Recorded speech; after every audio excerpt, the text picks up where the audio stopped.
Tombstones climbing up the sky to claim the boredom and the whine of the radiator, to freeze the fates that intertwine, unresolved and undefined in this echo chamber.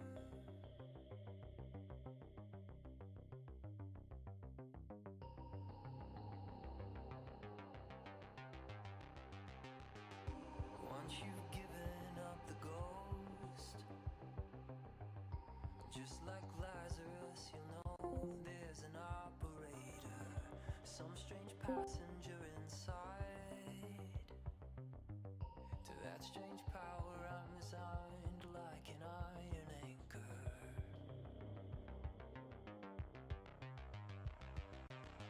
I'm just a ghost in your stereo, the fading memory of a shipwreck in the undertow. You're just a lost song I wrote, and I'm just a ghost in your stereo.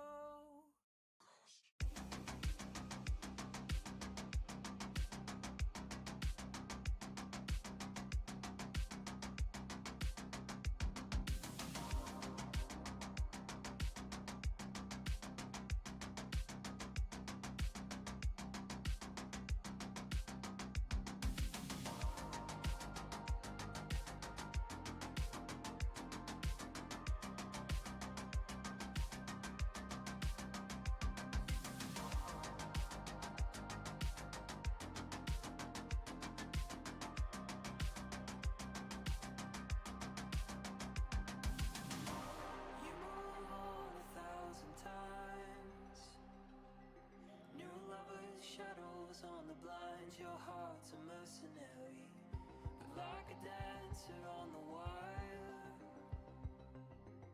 come the sparks of frayed desire as the fire's carried.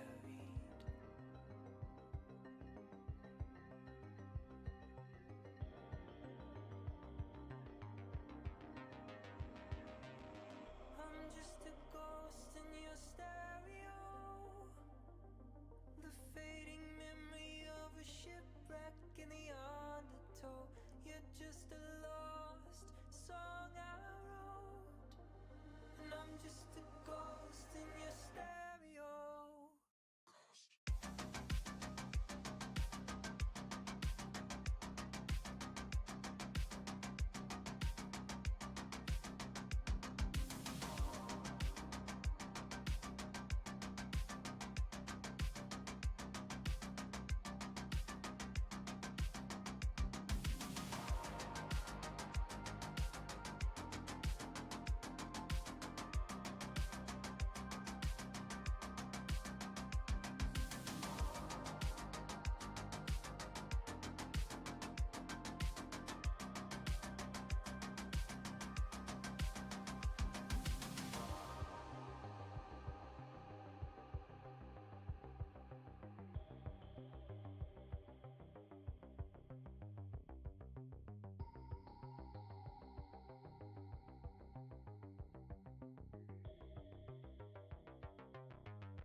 Don't fall in love with the man on stage. I'll be on in a minute. Hello, everyone. I hope you're having a wonderful Friday night. It's good to see everyone here. We're just, Azzy is gone to get some water, so it's just me for right now. And she'll be back in a bit. Hello, Witch.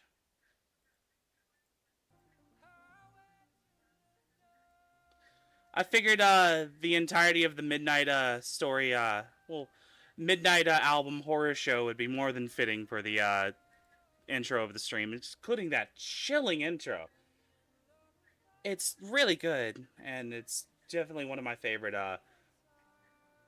recent albums of the Midnight. Let me turn it down a bit more.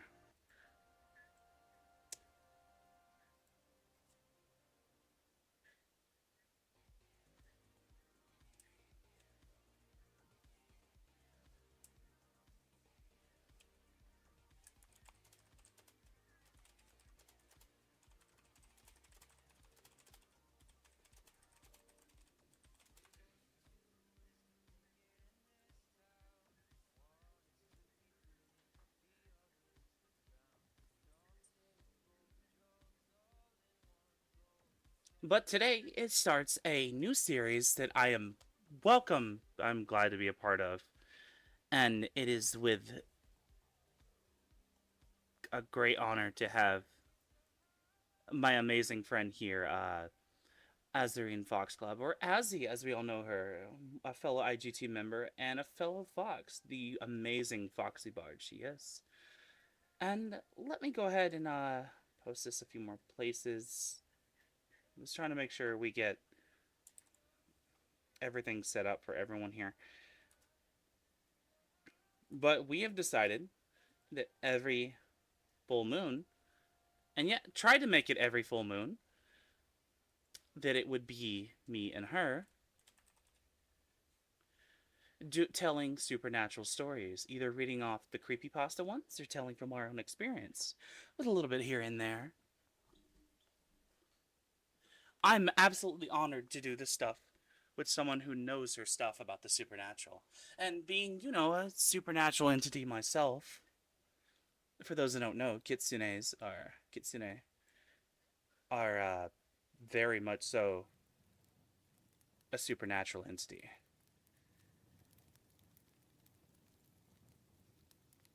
There are several things that we are capable of.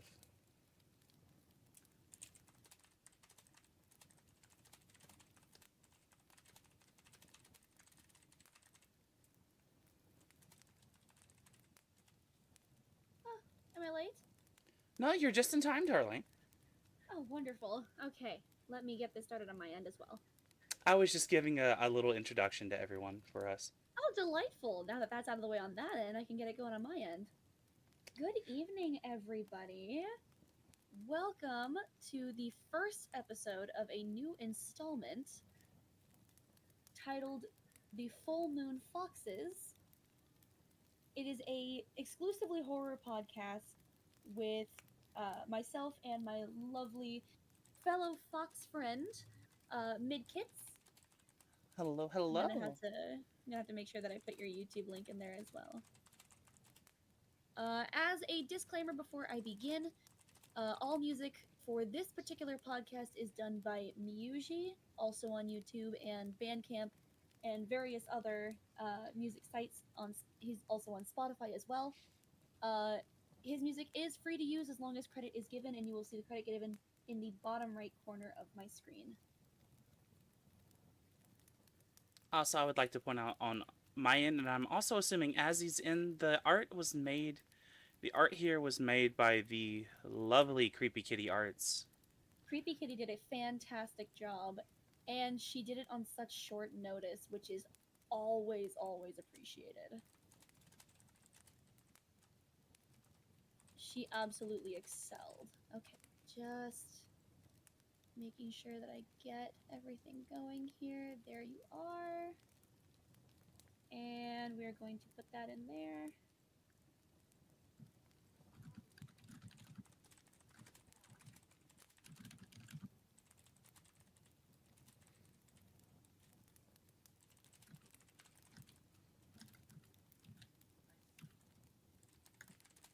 And we're going to pin that in the chat. There we go. Welcome in, Witch Hunter. Okay, so to start this off, for a brief kind of synopsis of what the goal is here, the podcast itself is going to be just us reading horror stories. Why am I quiet? Uh-oh. Is my mic messed up again? No, it's not. I was like, you sound clear on my end. Maybe I just need to bring it closer. Or, Witch Hunter, do you have me turned down, darling? Okay, so anyway, this podcast is going to be, as Midkids has stated already, it is going to attempt to be on every full moon of the month, and it is going to cover a range of different horror topics, everything from ghosts to demons and cults, to aliens and insanity and psychosis, everything on the spectrum of all things horror we will cover here. We're starting out with something kind of simple this time. It's just going to be ghosts, various famous horror stories, as well as some potentially niche ones.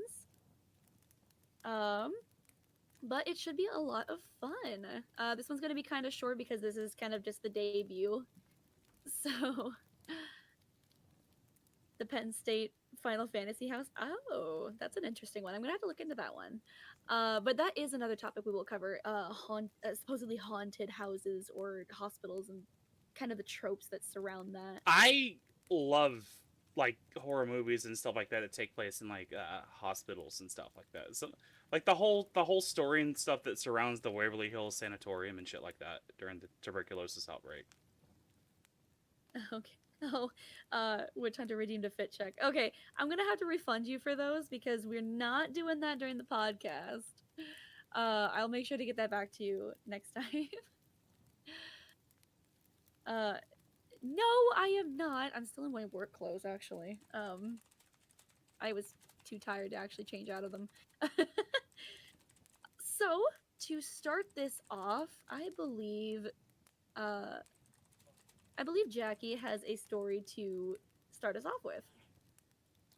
I do, and I believe it is called the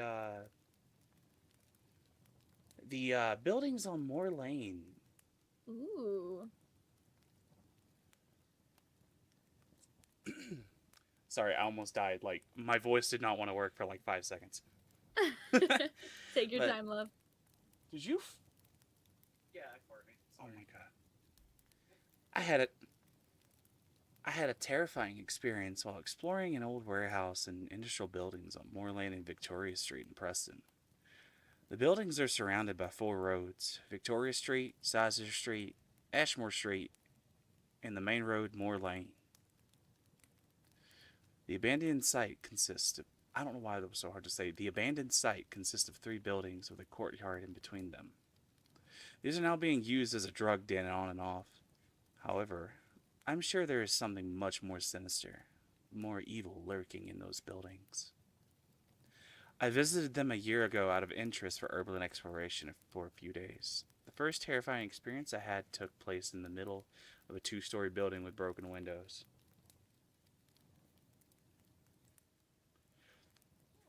You can either enter through the broken glass door on the front.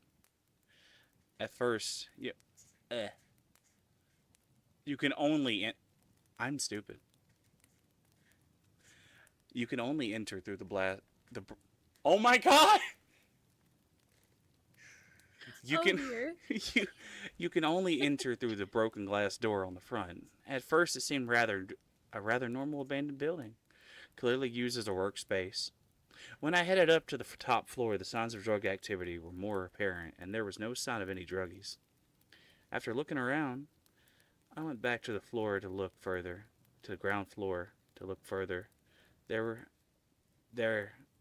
when I heard the sounds of pounding footsteps coming up the stairs towards me. Now, as I said, there weren't any druggies there, and I was alone. Furthermore, I couldn't see anyone coming down. So I ran and ran until I was clear from the site, but just as I stopped to catch my breath, I heard footsteps again, meaning that whatever it was had followed me out, and then I ran until I reached the safety of an enclosed building. The second horrifying experience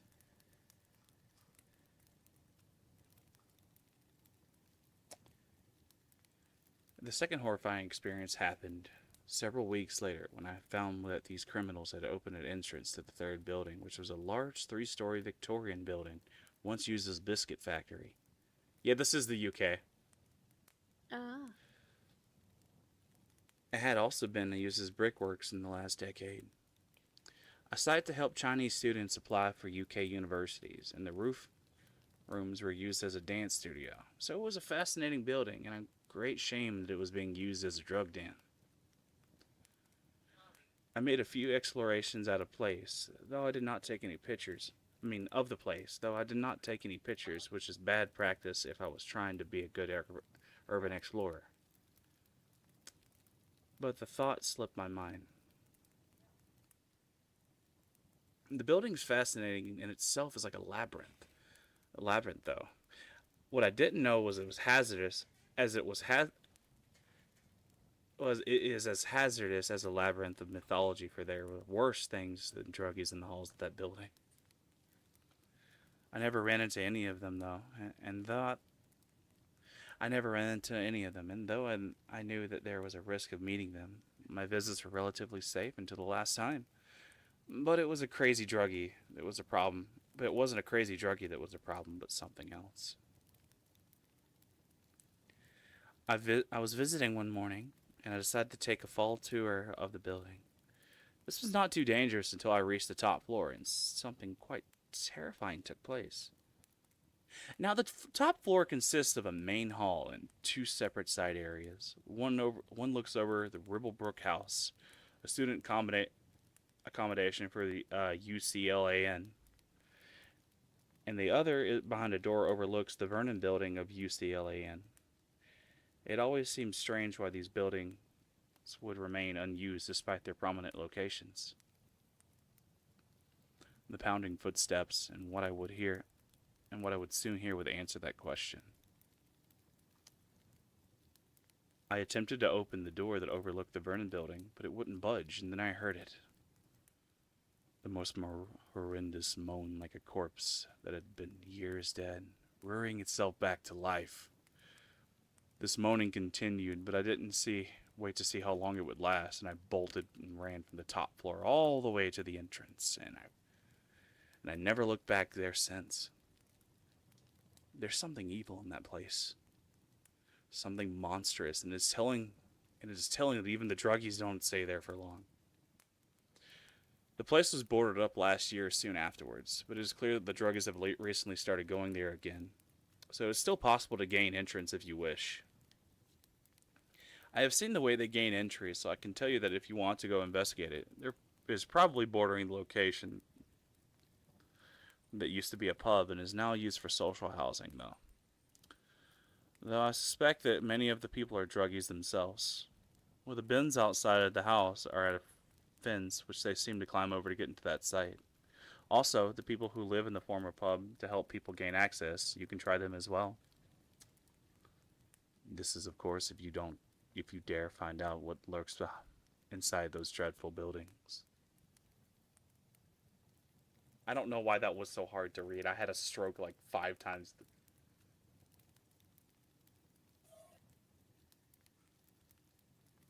You still made it, though. The whole thing about the horrendous...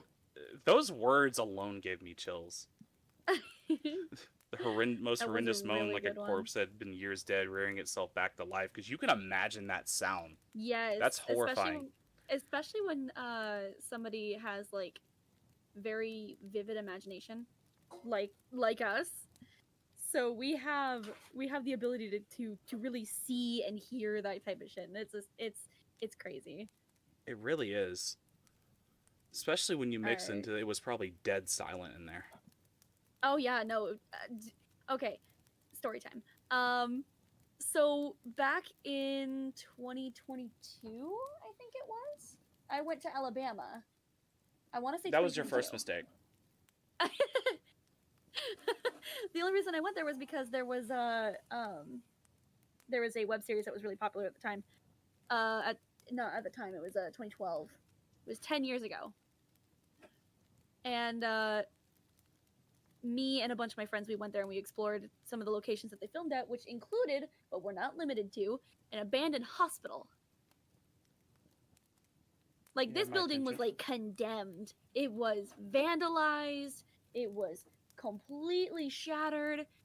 There was broken glass. There was definitely asbestos in that place. But we went walking around in there, and At one point we heard it was dead quiet. Middle of the day though, but it was dead quiet. And we heard something shift. And we're like, huh? So we're all four of us are standing there in the doorway, dead still. Because we're like, oh god, there's something in here. Now, I'm usually the one for flights of fancy. So my brain immediately goes, oh god, there's probably some tweaker in here that's gonna come and fucking murder us. But, it's definitely one of those situations where you can sit there and think, no, this place is probably most likely haunted.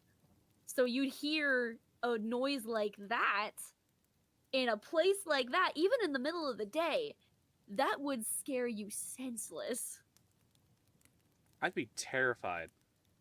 It did turn out that there was actually somebody there. There were two people there that were also exploring the location at the same time that we were. We hung out with them for a little while. They were very nice, and we had a great time.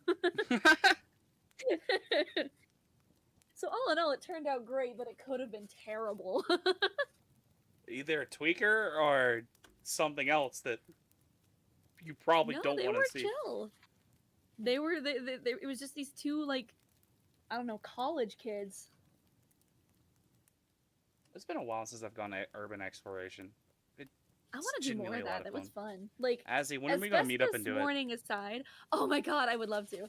Like, asbestos warning aside, I would love to do more urban exploration. There's a place that my editor wants to go. Oh yeah. I believe it was called like Saint. It was what was it? Saint Lucas. I think so. It yeah, was St. Lucas. Yeah, it was a place in Oregon. But it does do self-guided tours, and it does give you kind of like some rudimentary like ghost hunting equipment. But he is an avid ghost hunter. He likes going to places that are potentially haunted, and he knows that I'm a big horror fan. So we tried to set it up at one point, but then my workplace was like, "Damn, no, sorry, we're not giving you the time off for that." And we're like, "Fuck." So it never happened, but I'm gonna try and see if I can get it going again because I know he really wanted to go there. It'd be a lot of fucking fun. Also, you don't eat asbestos. Also, it's crunchy. I don't eat asbestos. Crunchy or not, it is poison. I am still human, unlike you, darling. Oh yeah, that's right. But you have a tail. I don't know where that came from. It just kind of showed up about my teen years, and now I can't get rid of it. The tail is just there for life. I don't Look know at it where this it came way. from. Take it from someone who has 9 of them, and even more if you unlock that bracelet. They make wonderful blankets. Oh, this one's quite comfy. I've come to find out. Kind of sucks that it's so small though. It's just a one tail where you've got like really big ones. Like I'm looking at you now, like woo, big fluff. Trust me, with a great fluff comes great. It takes a lot of time to dry them off after a shower. Oh, I imagine the maintenance must be insane. I have to call Mocha and Nair to help me. I need someone to brush my tails after a shower. I'm imagining Mocha eating that up though. Mocha is over the moon with my fluff. She loves it. I love the two of you. You guys are so cute. Circling back around though, let's go with. Okay, everybody has heard of Bloody Mary. Of course. So I now have the Bloody Mary story with me. This may not be the original one, but it's one of the oldest ones I could find. She lived deep in the forest in a tiny cottage and sold herbal remedies for a living. Folks living in the town nearby called her Bloody Mary and said she was a witch. No one dared cross the old crone for fear that their cows would go dry, their food stores would rot away before winter, their children would take sick of fever, or any number of terrible things that would happen that an angry witch could do to her neighbors and their children. Then the little girls in the village began to disappear, one by one. No one could find where they'd gone.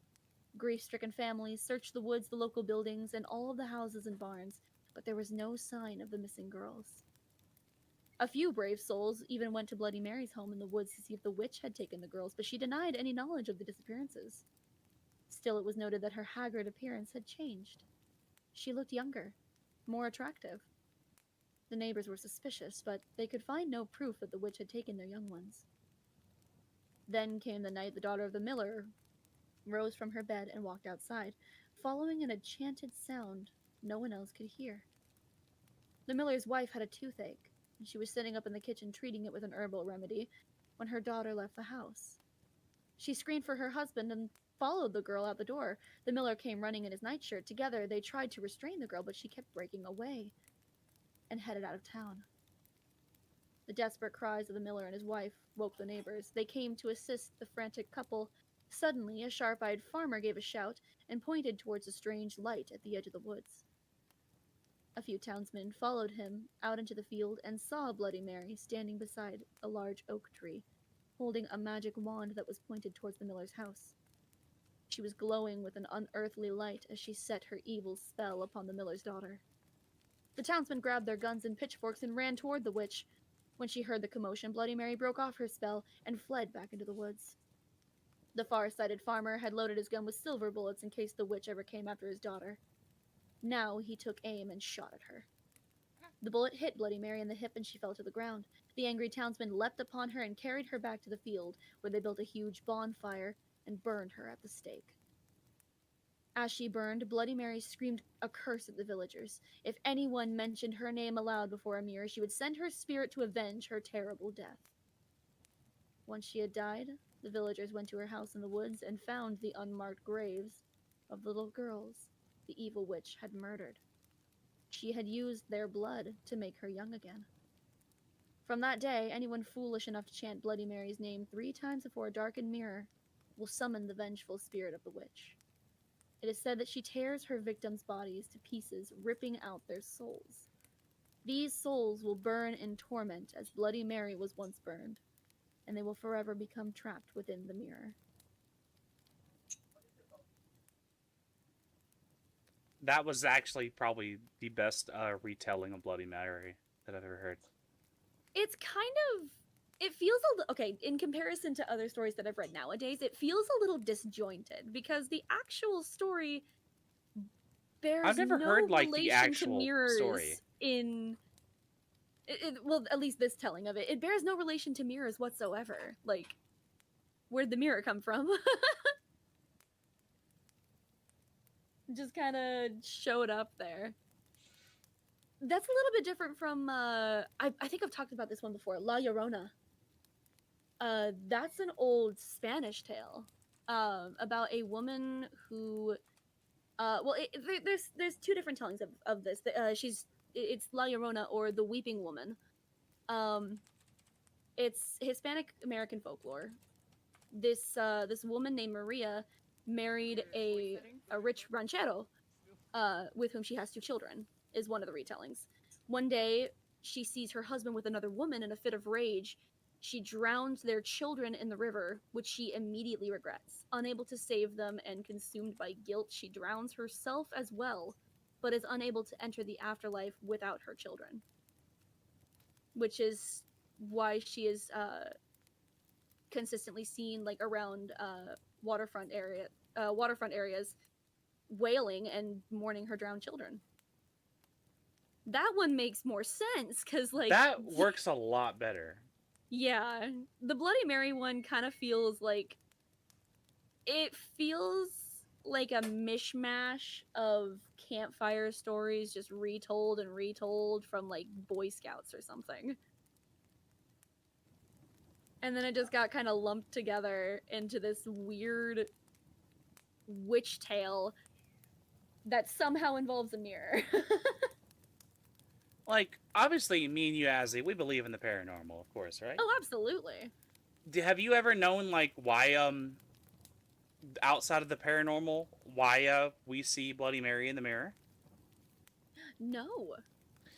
Because I know this original story is you're supposed to use, like, a low light or, like, a candle light when you say it, Yep. right? Mm-hmm. what is happening, believe it or not, is I know that I sound like I'm actually, but No, go for it. what it's happening is it's your brain trying to piece together a face in low light. It sees you in the mirror, and your brain's like, what the fuck is this? And it's trying to, like, put together, so it comes out as some horrific, garbled mess that looks probably close to what you'd see in the quintessential ghost. That okay, that makes a lot more sense, and that's another thing that's kind of easily explained. It's why, like, away. when you look at your face in candlelight or something in, like, a mirror or something, and it looks distorted and kind of like horror. Or like when you get your face like super close up to a mirror and it looks all and like your vision's like just starting to blur, you swear you can see something. Yeah, That's always fun. it is.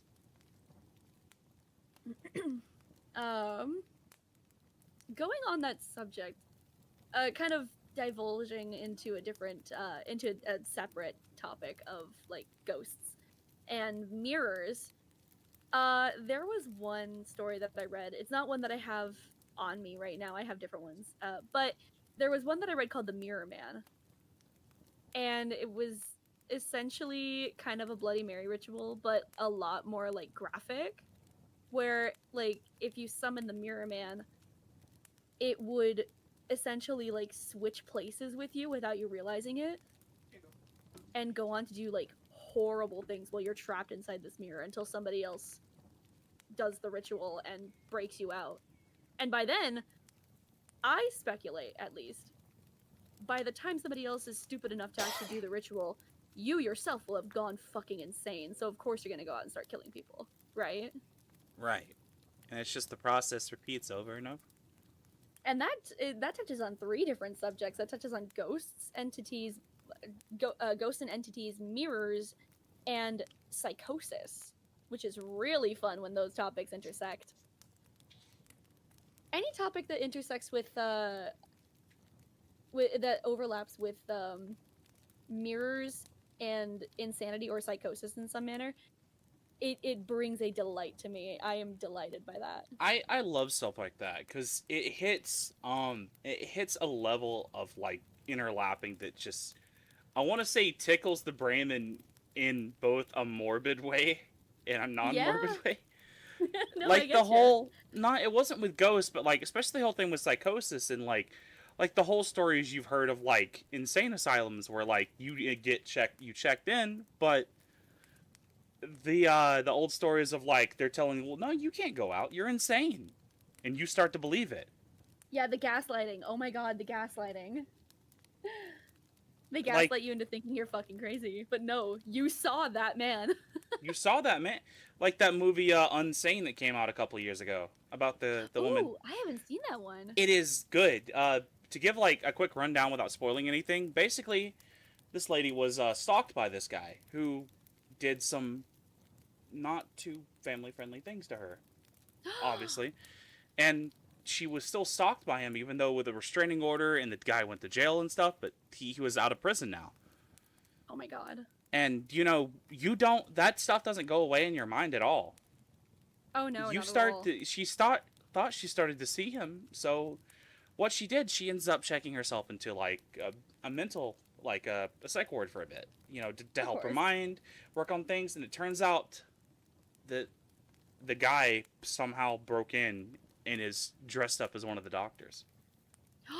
One of the main doctors. Oh no. But he's gaslighting her and the others, convincing the others that, no, this woman's just insane.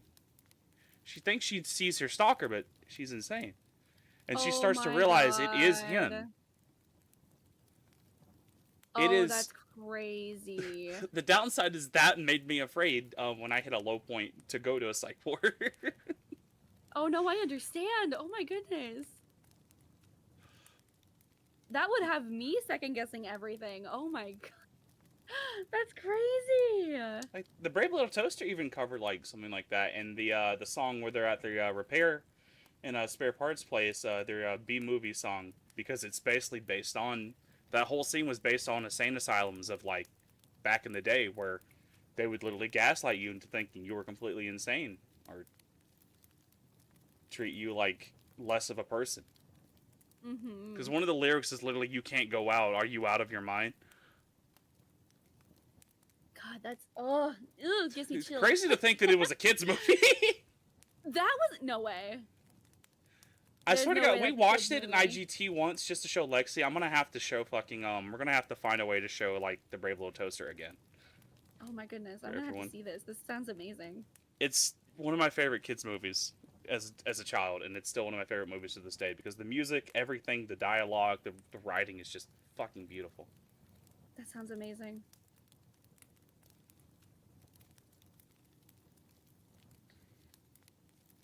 Well, I believe we've got something ooh. pretty good next.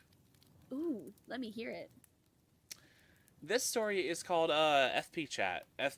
I'm assuming it's Facebook chat with that name. I'm going to assume so, yes. I met James Vickers when we were both about 12. We were next door neighbors, and I had been out in my backyard playing soccer by myself, kicking the ball against the fence. It was at this point I met James. It took me a little while to notice his spectacled face peering down at me from his bedroom window. When I spotted him, I waved. He waved back and opened his window to talk to me. We spoke a lot of things. Interests, favorite foods, favorite video games, all sorts. I asked James if he would like to come to my house and play soccer with me. He politely declined and told me that he suffered terribly with asthma, among other illnesses. His parents absolutely refused to let him out of the house, nor let anyone in. He instead asked me if I had a Facebook account and he would add me on that. I checked my Facebook later that night and accepted James' friend request, and we got to chatting, and from that day, it's pretty much how our friendship went. I would head off to school in the morning, finish up, come home, and get straight to Facebook, straight on Facebook to speak with James. And that's the way it was for about 5 years. Unfortunately, though, James's illness got the better of him one day and grew very sick.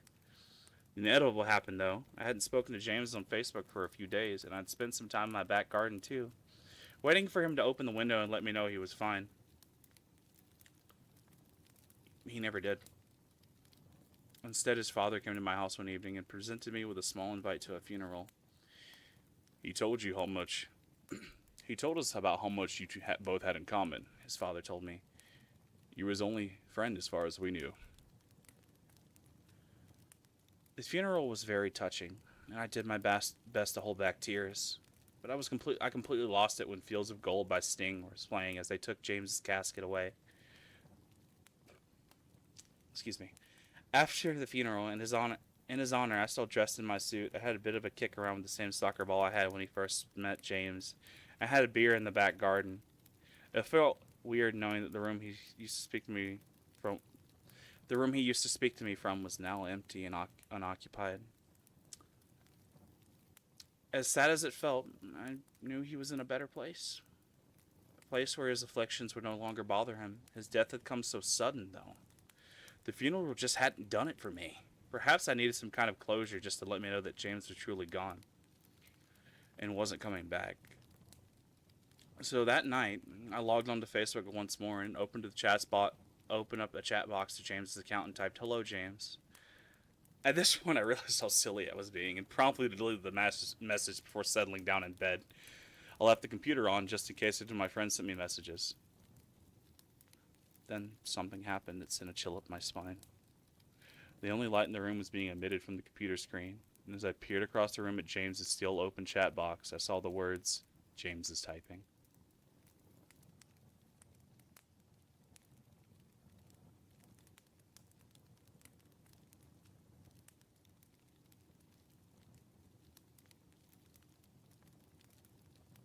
I will say, it felt a bit cliche, but I don't care. I was kind of sad, but sweet. Yeah.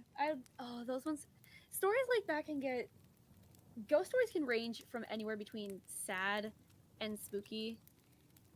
I remember there was one. There was a Goosebumps book that I had read.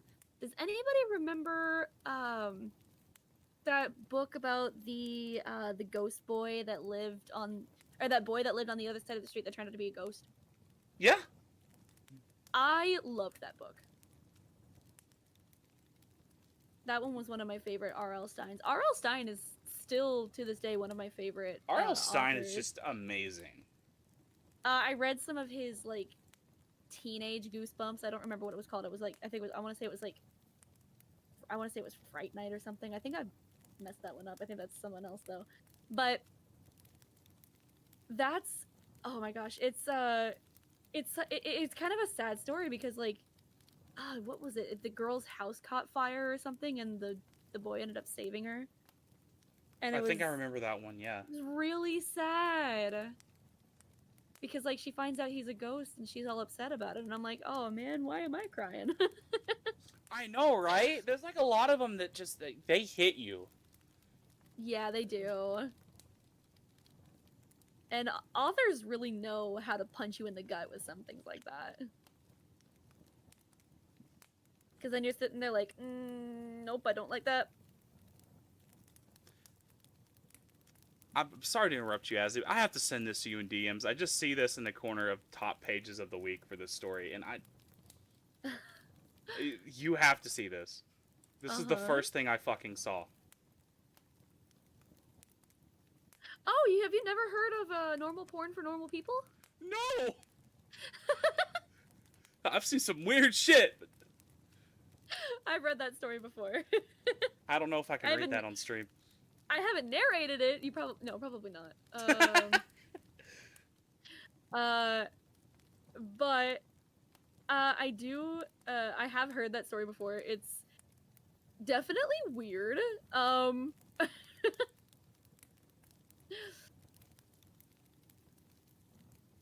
But you know, it's a story, all right. Certainly sounds like a story with that fucking name and that fucking preview. Yeah. And I saw that and I just like everything stopped. Just you sat there like, huh? Huh? Huh? Ooh, okay. Going back to the Goosebumps story, children are extremely susceptible to ghost stories. Because I believe, personally, that children can see ghosts. Oh no, 100%. We've had too many like stories and stuff for it to just only be kids' imagination. Oh, absolutely. On that note, I have a story of my own. This one's called Keep It a Secret, okay? 3 days ago, I killed my mother. I regret it now, but she drove me to do it. She was suffering from psychosis under the delusion every day that I was constantly lying to her and plotting something horrible. She would scream at me, smash cups and plates. It sometimes got so bad she would attack me. I was planning to save up enough money to move out and get her some professional help, but I just couldn't take the stress. I threw her down the stairs one night when she attacked me, which resulted in her neck breaking. Her mental health record was enough for investigators to accept that it was an accident. Today was her funeral day, and my family members offered their condolences before and after the service. I felt awful knowing that if they knew the truth, their words may have been filled with hatred and resentment instead of sympathy. We then headed to my Aunt Victoria's place for the repast. I'd come out into the back garden in an attempt to escape the suffocating attention I was receiving from my family. It was then that I saw my 8-year-old cousin, Rebecca, sitting alone on the bench, whispering softly as if she was talking to someone. I approached her out of curiosity and hoped that her adorable, naive charm would cheer me up. "Hey, Rebecca. What are you doing out by yourself?" I asked her in a soft tone one would usually take when talking to a child. As I sat down on the bench, she didn't answer for about 5 seconds. Instead, she just stared at me with a look of pity and concern in her eyes, then took a quick, small breath and opened her mouth to speak. "Alex? Why did you hurt Auntie Jane?" My heart sunk at those words she had uttered so innocently to me. I froze up and felt my body begin to sweat profoundly as the rate of my heartbeat steadily climbed. I swallowed hard and took a deep breath before attempting to respond to her. What makes you think that, Rebecca?" I asked her as my shaking voice broke the silence. "Auntie Jane told me so." My jaw dropped. "She's sitting right there." she announced somberly as she pointed to the seat opposite of her. I made her promise me that she wouldn't tell a soul about the truth of my mother's death. That little girl could ruin my entire life with just one sentence. Alex killed Auntie Jane. And that, more than anything, terrifies me to the very core of my existence. One day, I may just have to kill her too. Holy shit. He. That one's good. It is, and okay, I used to convince myself that, actually, you know what? I'm still convinced, actually. Imaginary friends are ghosts. Oh, they probably are. Every child has or had an imaginary friend, and if you didn't, I don't know, maybe you just had no imagination as a kid? I don't know. I had two. And I'm going to put myself on blast here. That one, the second one, lasted until I was 14.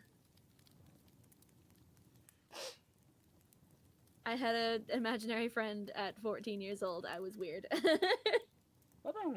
There's nothing wrong with that. But then again, I was kind of in a spot where I was one of the weird kids that really didn't talk to too many people in high school. Not for lack of trying, but I just didn't really fit in anywhere.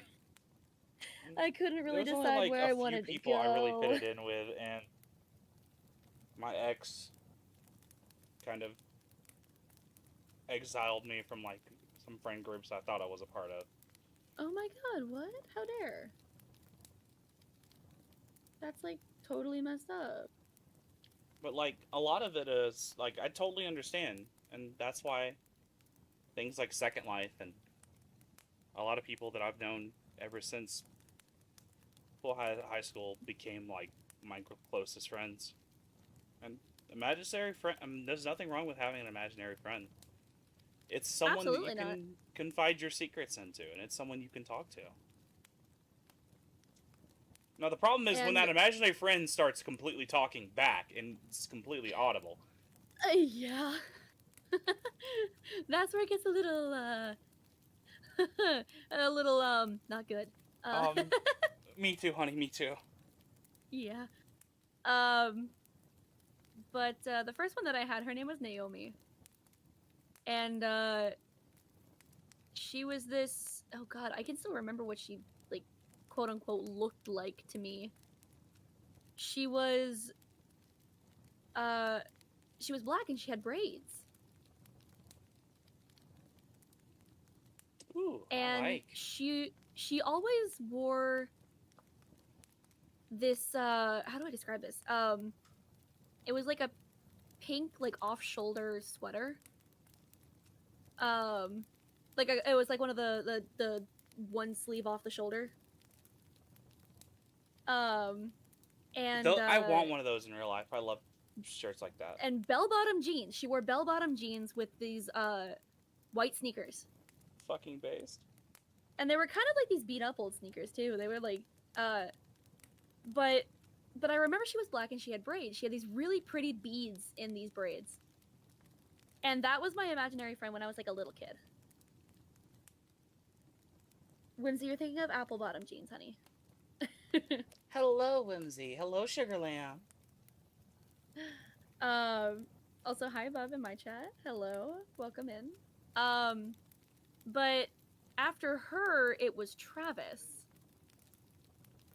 Travis was the one that stuck out the longest.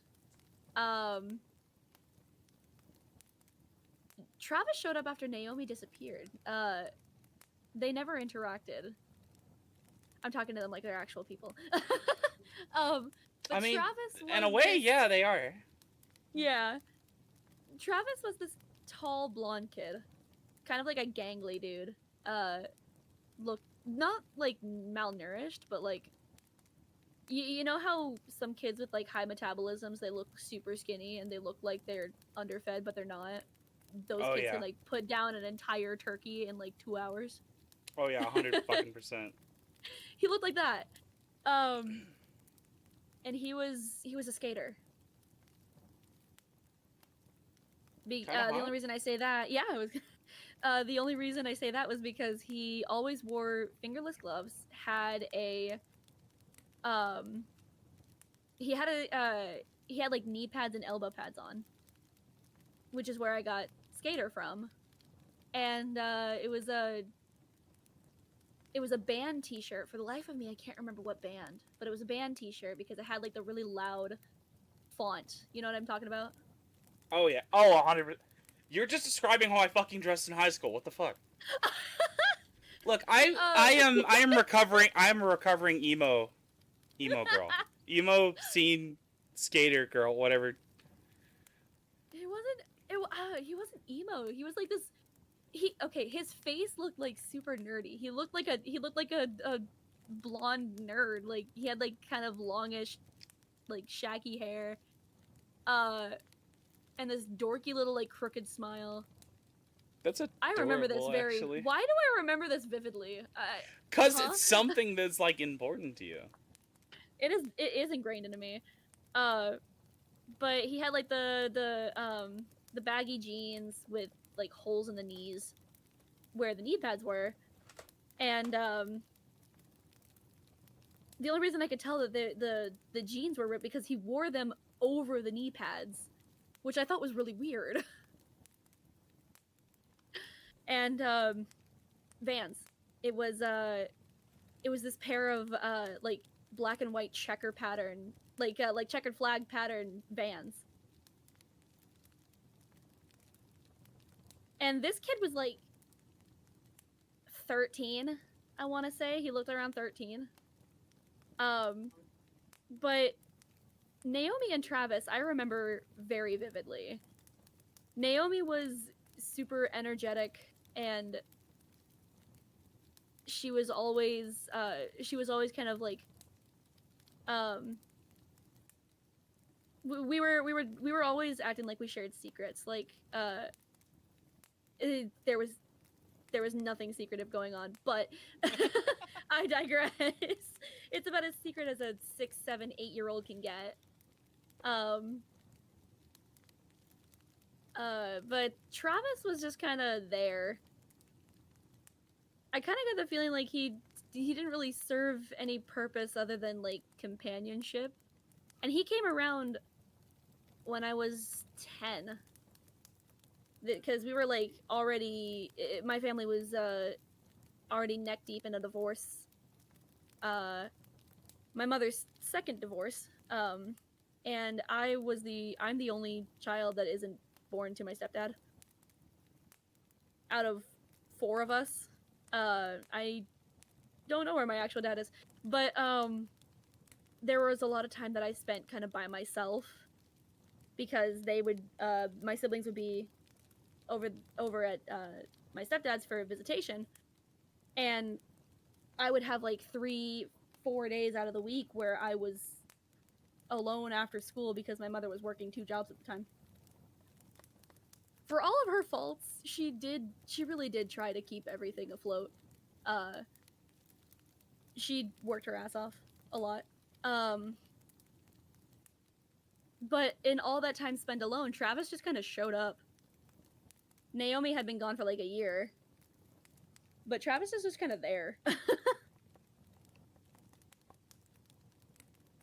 And then I finally forced myself to stop interacting with him at like 15, and he left. I never saw him again.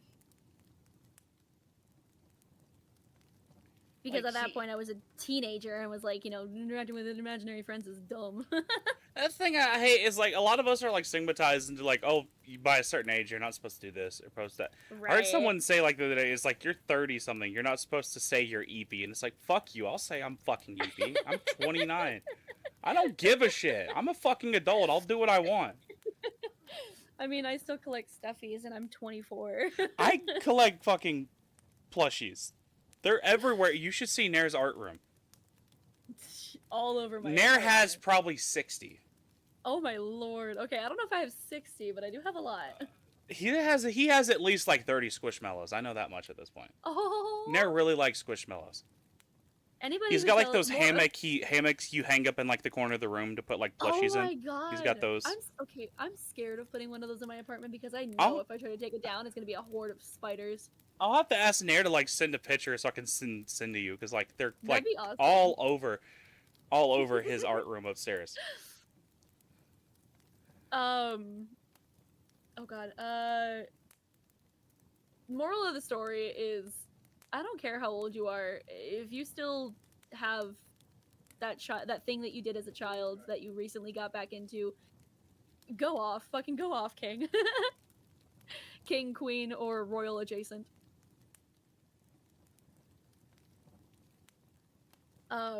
Because I used to collect Pokemon cards as a kid, and now I want to rebuild my collection.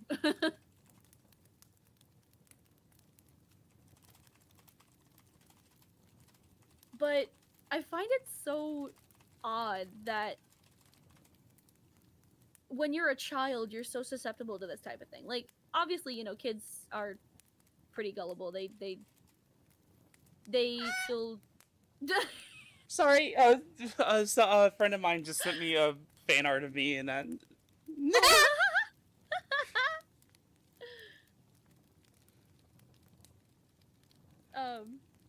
What was I talking about? I totally got sidetracked by that.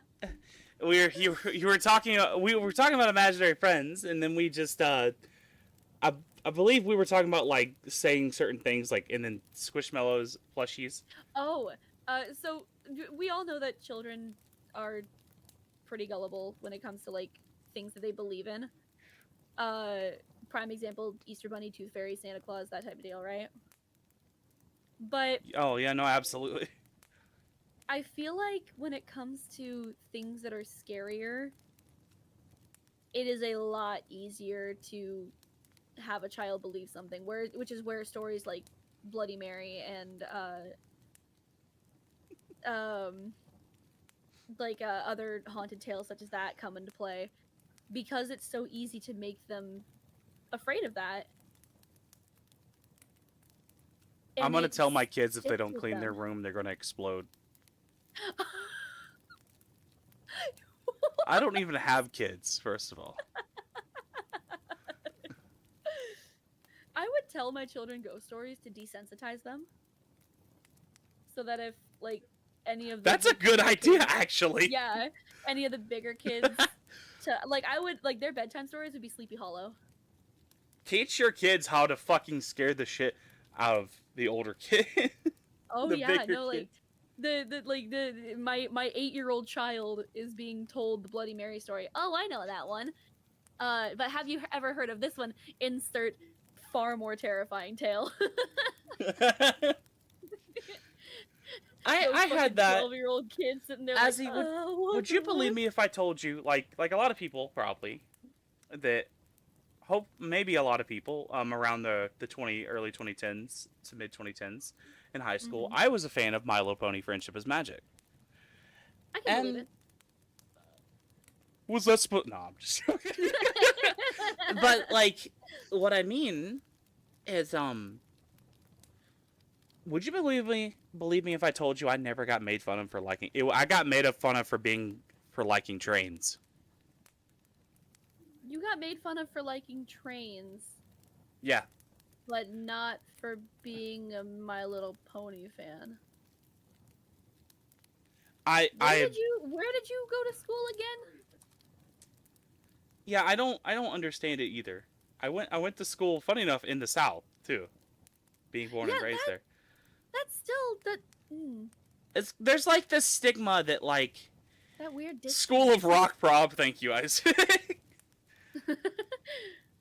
I mean, I am a guitarist, so it makes sense. But the thing is, like, it's always like a stigma I've noticed. Like, if you like cars, that's really cool. If you like trains, if you like planes, that's really cool. If you like boats, that's really trains are somehow the weird one, and I don't understand why. Why is trains the weird one? I feel like the weird one would be like clown cars or Cybertrucks. That's topical. I'm sorry. Yes, swastika cars. They're ugly looking things, though. I'm sorry. Like, all the political bullshit aside, they're just ugly looking. Yeah, Like, the swastikars are really ugly.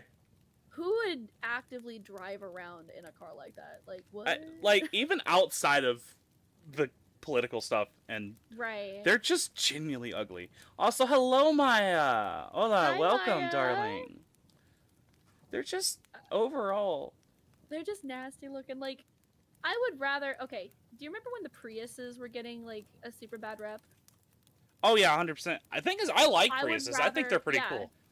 I would rather drive a Prius than a Cybertruck.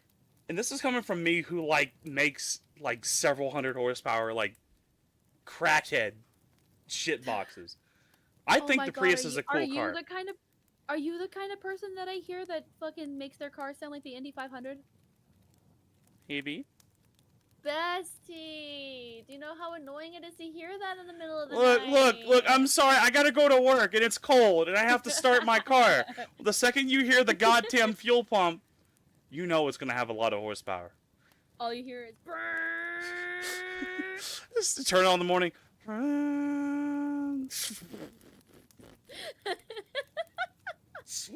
had to actively turn my mic down so I wouldn't peek.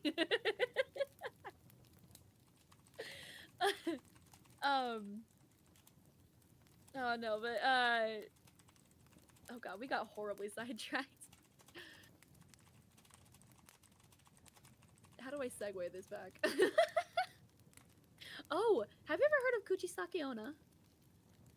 No, I can't say I ever have. Ooh, this one's a Japanese tale. Kuchisake Onna is the legend of a Japanese woman who was mutilated by her jealous samurai husband.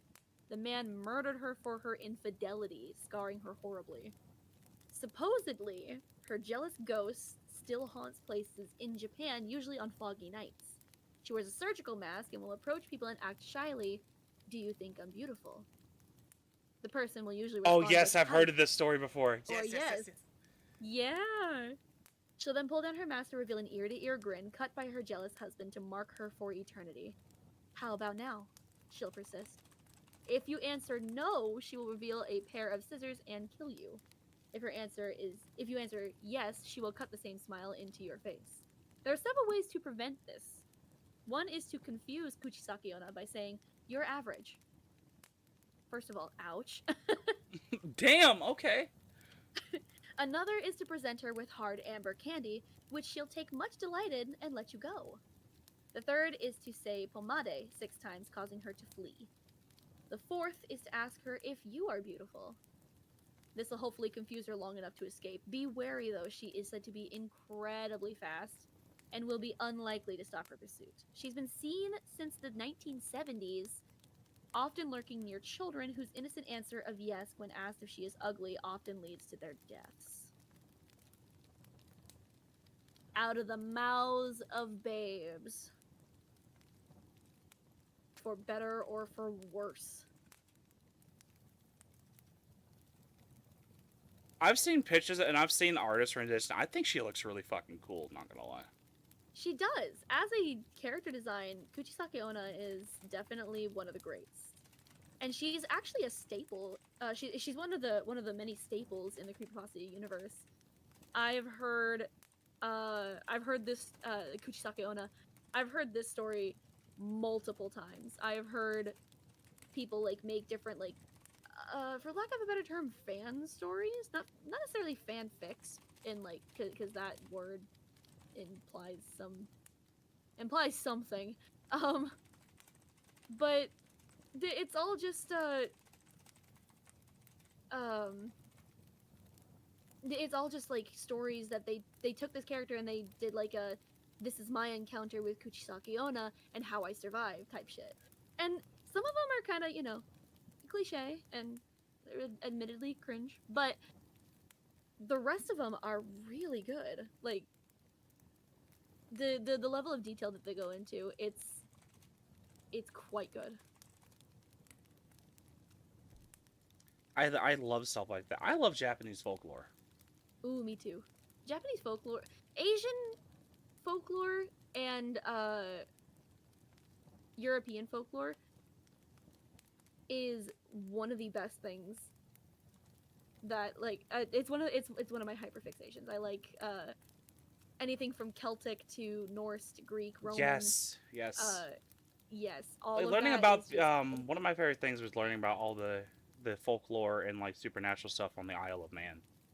Oh yeah.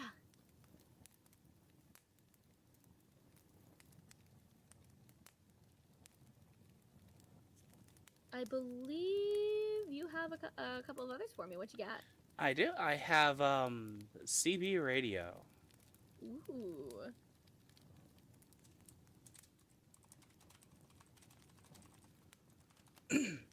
I was quite young back then when I was fooling around with my dad's old CB radio system. If I recall, Rick, oh my goodness. If I recall correctly, I was 16 when I pulled it down from the attic in the house and found myself asking about it at the dinner table last night.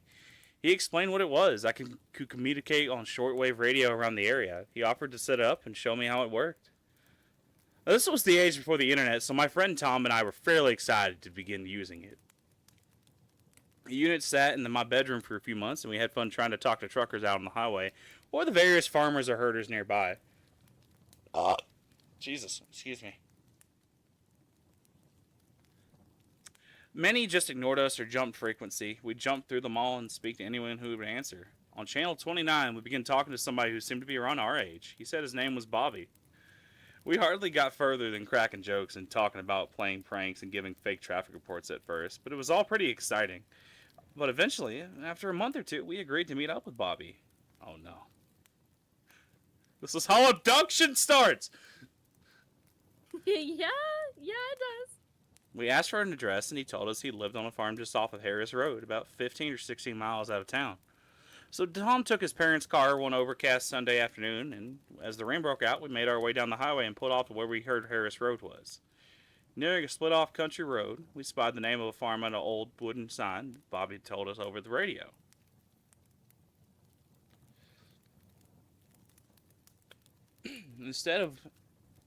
We pulled up through the drive and took the car right to the farmhouse, expecting to see him waiting for us. Instead, we are faced with a run-down, dilapidated farmhouse, towered over by what appeared to be a barn falling over its struts. Common sense should have told us to leave, but despite initial confusion, we were convinced that Bobby merely hung out there, and that he had found an old radio system in the barn where he usually told us is when we talked to us. We got out of the car and crunched across the old stone pathway to the barn, pushing the huge door open with a deafening creak, and we called out Bobby's name. Heard nothing and debated looking further. Eventually, we decided to head in. Tom heading the way. Upon rounding the first corner, we found an old radio system sitting at an old workbench, still in line with the number display lit up and the receiver still cracking away with static. But it was the rotten human bones lying across the workbench that made us run. I was not prepared for that, actually. Yeah.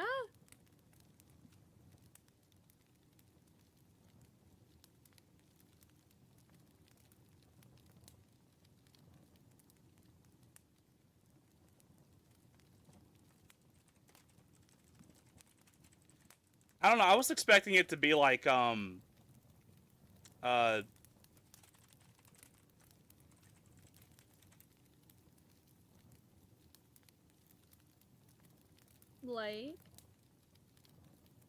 I was expecting it to be like some other like supernatural thing, but I didn't expect it to be like the bone, like to find the bones of the dude just kind of hanging there. Yeah, they tend to do that, don't they?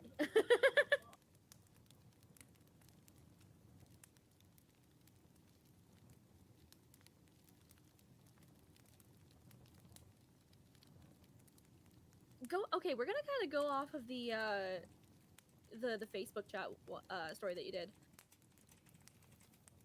I noticed that you had excited. one that was, I noticed that you had another story for something similar to that.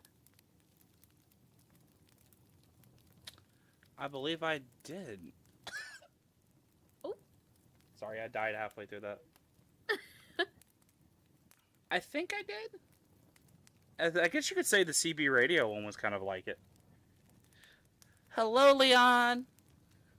Well, hi.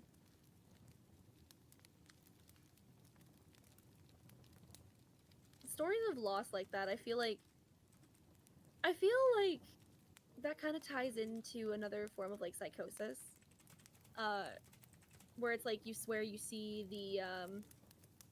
the ghost of your dead loved one roaming around somewhere, but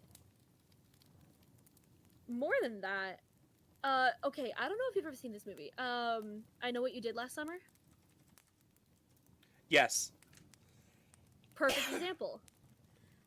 But instead of it being like a law story, it's like this shit come back to haunt you type shit.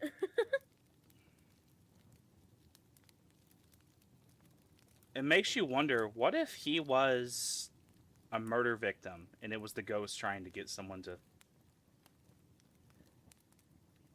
find his It body? does kind of make you wonder, yeah.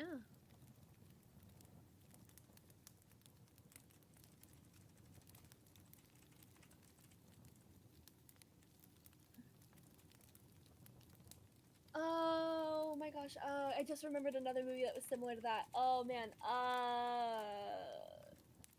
what was it? Oh,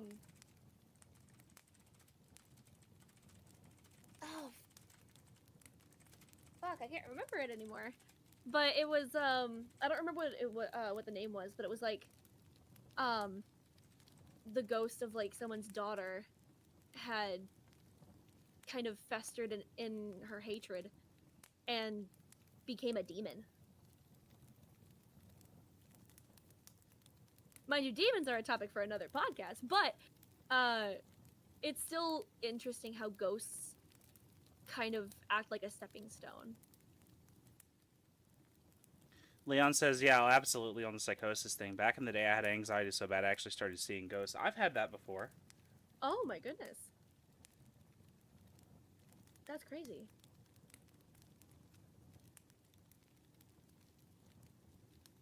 I never said I could.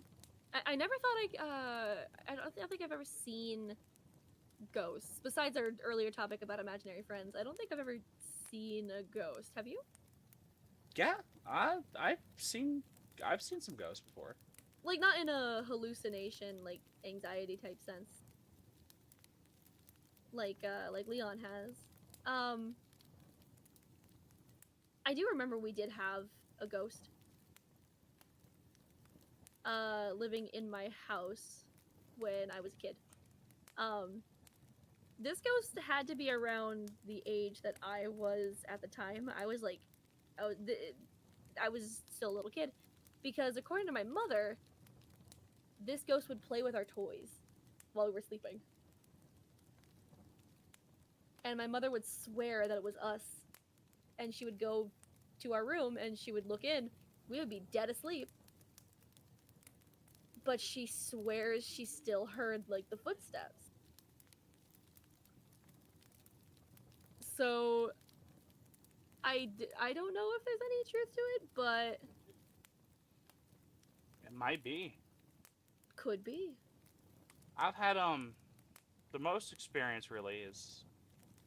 Leon says I would share that story, but I'm pretty sure I've told it to. I don't think you've ever told me, Leon.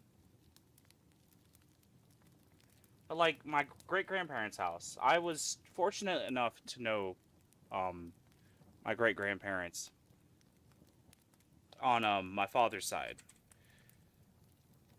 And they were what you'd expect out of Southern folk. They lived off the land. They usually grew everything they had. They had chickens and a big plot of land. So usually saved every penny they had. They had the house they live at, the little farmhouse they lived on, built. The road was actually a gravel road that was named after their last name. Right. And they were together for the better half of 60, 70 years. Like, that's a long time to be with someone. And my grandmother, my great-grandmother passed away. And obviously my great-grandfather was beside himself. That was someone who was your life. Oh, of course. For 60 years. So me and my father would go over weekly to go visit him, and check on him and stuff. And he loved to watch baseball, so Dad would sit there and be talking with him, and they're both watching baseball. And I'd sit there, talk back and forth, but mainly, kind of feeling awkward, so I'd be on my phone. And I'd look down their hallway, and I'd look at down to where she spent her final days in, passing away. I saw what looked like a black shape dart into that room. And kind of looked at my dad and said, "You mind if we go ahead and go, Dad?" He goes, "I'd like to leave now, please." Sometimes when the house starts shifting and creaks, someone's exactly like footsteps, and it's eerie as hell. Houses are designed to move slightly when it gets warmer or colder over the day. Oh, that's a... Yeah, that they call that it the house fucks with me. settling, yeah. When you hear a house like the loud like pop or creak, and I'm just kind of laying there and it's silent. I'm almost certain this house is haunted by like one of the previous inhabitants that Nair's mother knew. Because sometimes I feel like, that feeling where like the air changes, where like someone's standing behind you or like doing things behind you. Uh-huh. I feel someone's behind me. And sometimes, yeah, like Nair comes downstairs to get his clothes, to go to bed, to work on stuff. But there's no way that I could feel someone behind me and Nair would have enough time to run out of the room without me hearing him.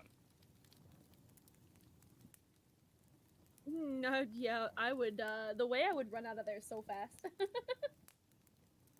And I've seen things out of the corner of my eye, honestly.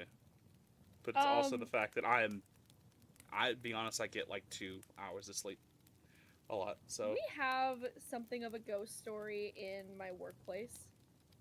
Oh, yeah? So we did actually have one workplace accident a long time ago. I want to say like a couple years ago. So maybe not that long, but still. What happened was one of the palletizers that we had, one of the it crushed him, and he ended up dying. Again, I have no idea.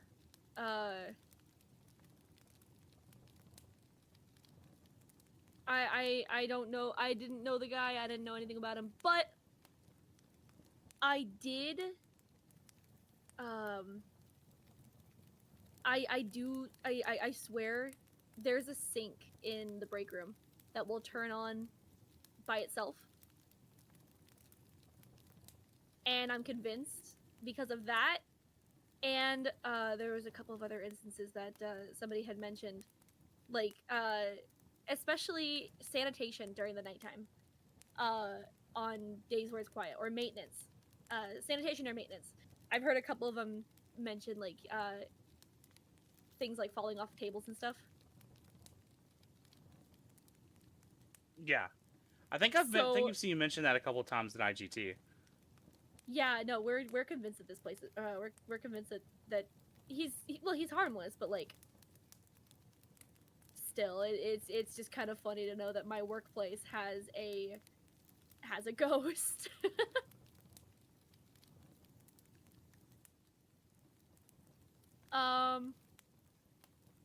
The only other time that I can say any ghost activity's been mentioned in a place that I lived at or like worked at, there was a really flimsy ghost story at my middle school. I can't even remember to save my life because it was just so bad. Like, it just didn't make any sense.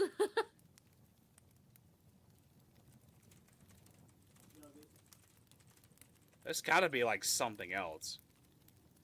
Like realizing, or like, and you're trying to like find like a logical explanation to it, but you just keep seeing it happening, and you're like, oh fuck. Oh man, I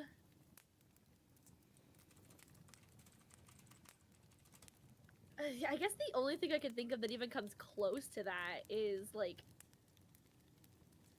when you hear your name being called and nobody's there. I hate I've that. heard. I hate Yeah, that stuff so much. I've heard that could be attributed to ghosts or like demons or something. Oh no, like poor that. Leon. So my computer legit crashed when I was trying to tell Jackie the story, so I think my laptop is haunted. I mean, they can get in there too. Speaking of ghosts getting into places that they shouldn't, I've got a ritual one. I've got a ritual ghost story. You have called my the attention. The Dead Poets game. I have narrated this one before. I really like this one. As far as ritual stories go, this one's one of my favorites. The following is a set of brief instructions on how to play the Dead Poets game. Most of you have probably never heard of this ancient phenomenon that circled around the England in the late 1800s during the Industrial Revolution. This practice can still be used by certain people, but I must warn you that what you will partake in is extremely dangerous. You must follow all instructions perfectly, or else your life will forever be endangered. Now you might be asking yourself, what is the Dead Poets game? In the late 1800s, stories of ghosts and goblins were circling all throughout Northern Europe. Everyone only thought of these spirits as mere fantasy tales. It was, of course, all too true when one night at the London Theatre, someone performed this exact game in front of a large audience. This man was a psychic, who was mostly renowned for his unbelievable talent of precognition. Alexander Kingsley was his name. He mostly performed magic tricks and various other acts of illusions that even I can't figure out. One of which was when he seemingly cut off his own foot and then reattached it in only 60 seconds. Of course, I'm just getting sidetracked. With the craze of ghosts and demons becoming famous throughout the world, Alex used this to his advantage. He was going to play a little game that he had heard of and wanted to test if it was real or not. The items needed are a candle, 2 glasses of wine, a table, and 2 chairs. You'll see why later. Alexander heard the tales of what would happen if he played the game, and thought it would be a good idea in order to bring in profit. You see, at the time, his tricks had gotten, well, a little stale, if you know what I mean. The idea of actually summoning a ghost on stage was the perfect idea to reel in a crowd.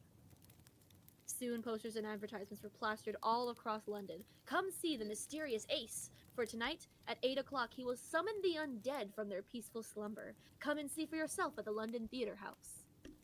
Of course, this was back when literally everyone was a gullible idiot. Although nothing's really changed, now has it? At the very night, Alexander, or Ace, was going to perform the game improperly.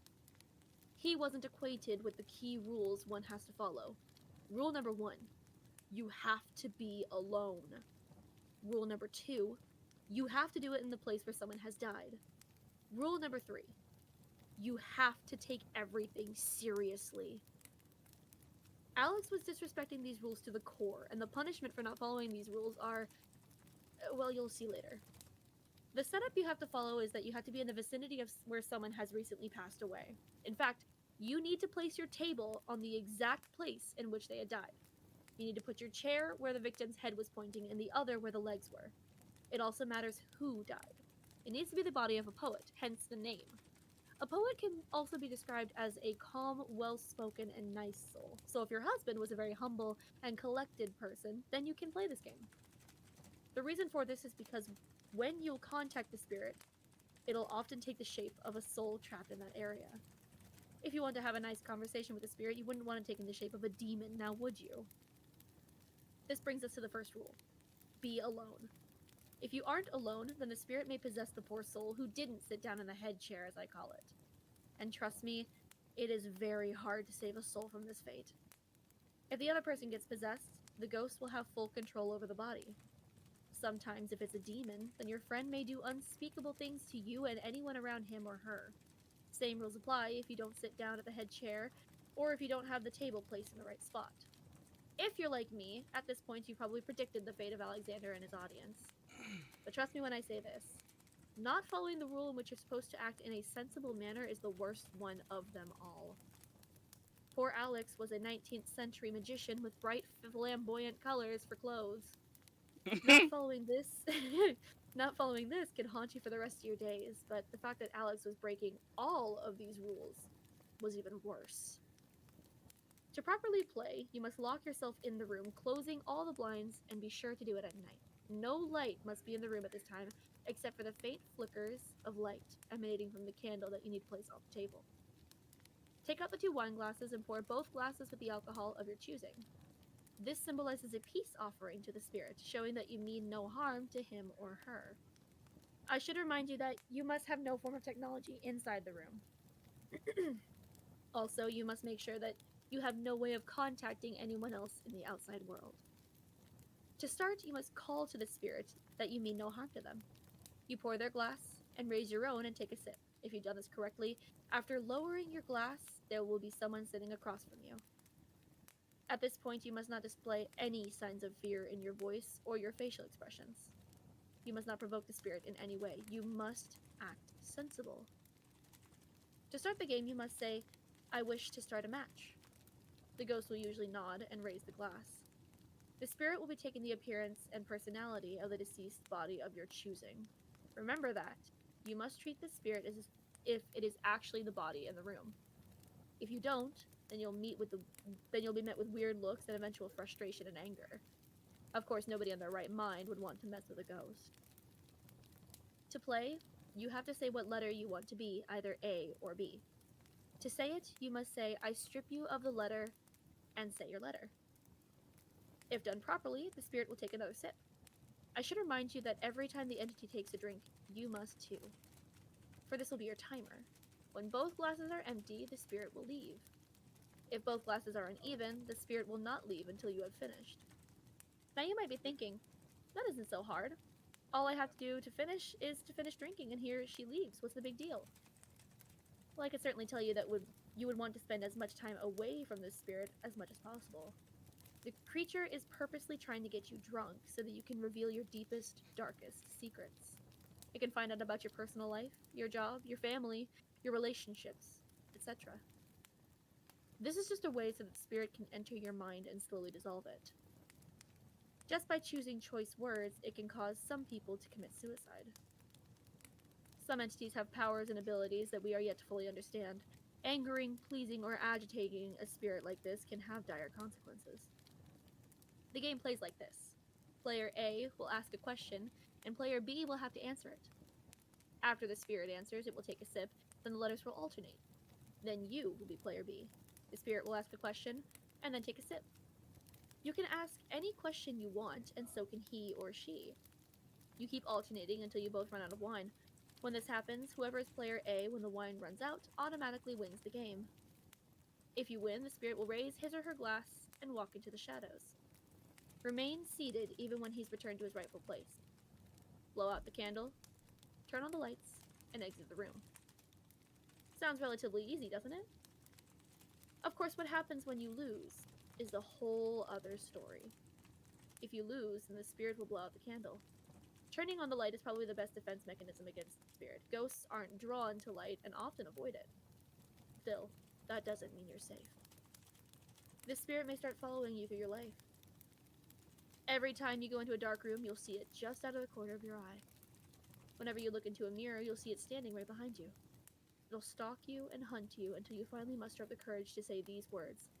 This soul is yours. It is yours to do business with. If you say this successfully, then you black out. You'll wake up in a room similar to your own, except darker and stranger. There's no doors or windows, just a bed. This spirit now has your soul, and it can choose to do whatever it wants with your body. Think of this strange realm as a sort of waiting room. As soon as someone else wants to play, you'll be summoned and forced to play. If you lose, then you'll be forced back into that room, and you'll have to wait again. Sounds pretty fucking easy, doesn't it? Usually you're the only person in this dimension, and until you are summoned, nobody else can enter. A year before the phenomenon had spread to England and made popularized by Alex, a violent prisoner named Perret had played the game. Using the dead body of his unlucky cellmate, he had heard of this game and had heard of the effect. He thought that if he lost and was summoned somewhere, like England, he would be able to make his escape from life imprisonment. So, locked up in this French prison, he performed the game. He purposely lost, not knowing how horrible his fate actually was. He spent a whole year in his hellish prison, screaming in agony, banging on the concrete walls as he got no response from anyone or anything. He went insane. He became the very definition of a demon. He wasn't able to form sentences. He couldn't self-harm. He couldn't think straight. And all he could think of was leaving that hellhole. Then, one cold November night, Alexander released the demon from his cell. With no real way of a human form and an overwhelming audience of bodies to possess, Pere could not control himself. He was transformed into his natural body, except he had aged exponentially. He stank of feces and urine. His clothes were tattered and worn out, and he was screaming like a rabid dog. He was foaming from the mouth. He attacked Alex and took his body. Pere had become Alex. He ran out of the theater. Crowds were running after him, some calling him a genius, others calling him a monster. Alexander automatically lost the game. He didn't follow the rules, and thus his fate had befallen him. So if you learned anything from this, do not take the risk by playing this game. It will ruin you. It will destroy you. It will dismantle the very fabric of your world. If you do choose to play this game, I suggest playing alone. This was, like, probably one of the best stories I've ever heard of fuck around and find out. Yes, I love that style that ritual stories do with that type of shit, because it's very much a fuck around and find out, because they go into express detail when telling you what happens if you do not play by the rules.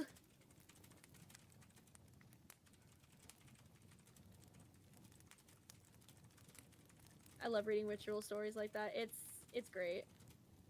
Don't play this game. Tells you exactly how to play this game. I like reading ritual stories because I like to find out, like, I like to read them and I kind of, like, in my head I go, okay, can I do this without, like, life-changing consequences? No? Okay. Because I'm weird like that, and I think that I could, I feel like there is a ritual out there that I could potentially do. There are genuinely some times where I've, admittedly wanted to try, like, a Ouija board. But I've learned the rules of those. Mm-hmm. Because Nair is Wiccan. Oh! And has dealt with a yeah, lot you of, don't fuck around with that. supernatural. I've learned, like really, really, like, not to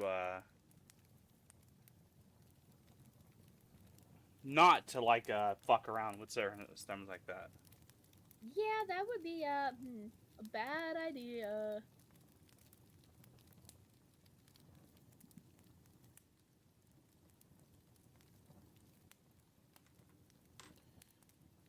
I've got, one story that, when I looked at it, when I was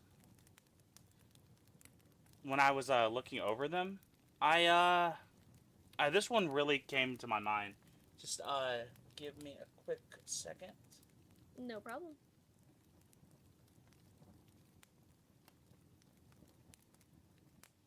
Gives me time to get some music going. The good music for you.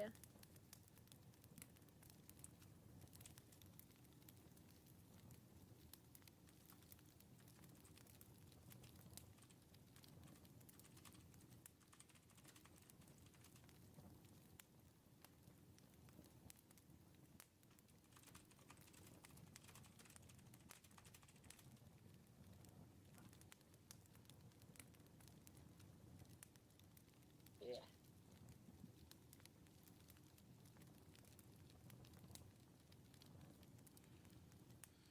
I have a short story to tell, but it's pretty spooky. What is it?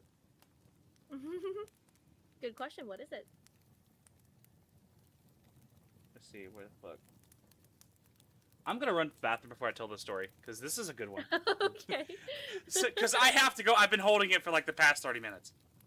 Oh, Bessie, go. Oh my gosh. I'll go past. Pacific, you mentioned having a story to tell. Please enlighten me. That story kind of amuses me for one specific reason, and what reason is that? I'm going to assume that you're Leon.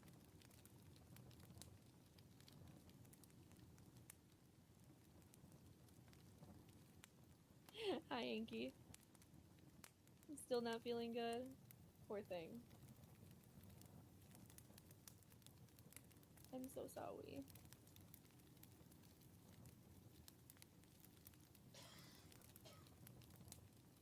I bring contagion. Oh no. Pestilence.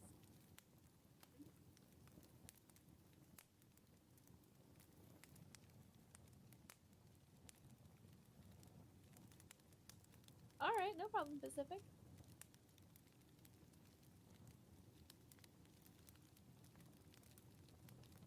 What about anybody else in the chat? Have you guys, have any of you guys had any encounters with, a ghost or anything that could potentially be construed as ghost-like activity? I would love to hear your feedback.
No encounters, but years ago when a beloved dog died, I had a dream that he smiled at me before turning around. Aww.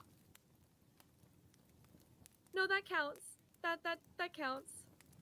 That counts, Inky. Oh, my heart. My little heart.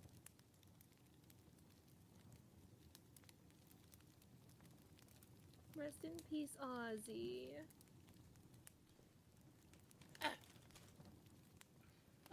Oh, so Inky just shared a I am back. for lack of a better term, Inky just shared an encounter with a ghost. Ooh. Years ago when a beloved dog died, I had a dream that he smiled at me before turning around and walking away into the misty beyond.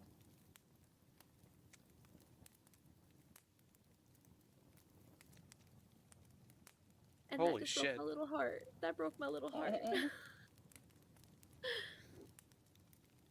When I was a kid, I was talking with my old neighbor, Sarah. We were chatting, and when I asked her about her white cat, because I hadn't seen it. Ooh, tell me more.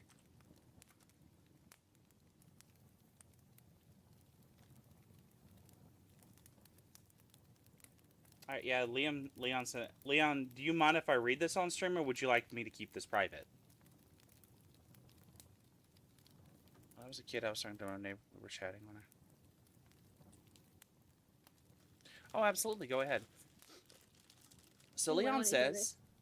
okay, so when I was a little kid, I went to my aunt's regularly, and she had a cat I adored called Zoe. She sadly passed away one day, and I missed her a lot.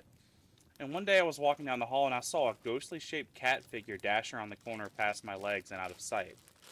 I was certain it was her, and when I asked my aunt, she said she'd seen it too. And ever since then, I had occasionally seen the ghosts around the place. I thought nothing of it, until the day I was quickly moved out of my old roommate's home.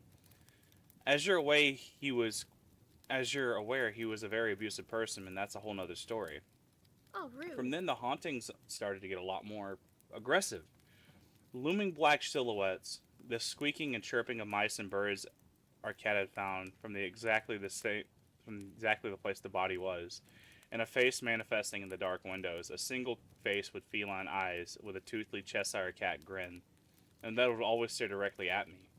I was afraid to do anything for a while, and worried that I would find another thing haunting me. Another figure out of the corner of my eye, another animal making me second guess if I just disposed of another little creature that could have been saved and not abandoned outside. Until one day, it was discovered I had PTSD. The therapy told me that severe anxiety can cause hallucinations, complex hallucinations, and I take anti-anxiety medication now, but sometimes I still see movement of the corner of my eye that vanishes, and I wonder if I've been seeing them after all. Kitty zoomies. Ghost kitty zoomies. That's simultaneously cute and terrifying. I feel like with animals, you can never quite tell what their intentions are. You can't. Because they can't speak to you, and they don't make their intentions clear. You could have this ghost dog sitting in the corner of your bedroom watching you, and you don't know if it's plotting to eat you alive or protect you. All you know is it's scary. I then learned the cat had passed away recently at the time. Oh. Now here's where the story gets odd. Not a few minutes after she told me this, I saw a white glowing orb that was the size of her cat. The orb was right at the front door on the other side of the garage. As I walked onto the right side of the garage, the orb started to move toward the door. I ran and it disappeared at the door. Right as my neighbor's mother walked out the same door, you could say it's her cat coming home for the last time. Oh, my heart. Oh, I'm such a sap. I also to add on to ghost pets. I've had when I believe it was our dog, not Lucy, passed away. We had to have her put down because she was going through a lot of health complications. And that is a story, that's a discussion in its own with putting animals down. It hurts a lot. But oh yeah. There were times where I guess you could say the mask from my own trauma and stuff like that was slipping off from high school and middle school. Yeah. And it didn't help that I was going through a lot at the time. And there were times where I could have sworn I heard the little click, click, click, click through the living room of her walking. Oh. Several times. And I've seen times where our first dog that passed away at our house, Daisy.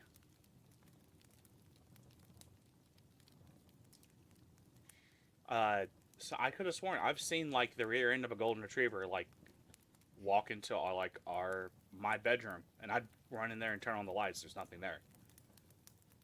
It looks like a dog is entering my bedroom or something like that. That's crazy. Also, Pacific, that was a Blue Spark story that that they just told. Inky says, "Trim your ghost cat's nails." Jeez.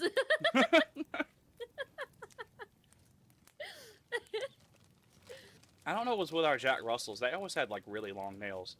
No matter how many times we trimmed them, and we trimmed them almost weekly. Spectral clippers. Indeed. Spectral clippers. Also, hi Jot, welcome in. Oh, you still had a story to tell. It's your turn, my darling. The story is going to be... Oh, let me start chewing on this chip. Yes, let me start eating as I'm telling this story. Ah, yes. I dropped my phone ages ago, I'm just now picking it up. Lol.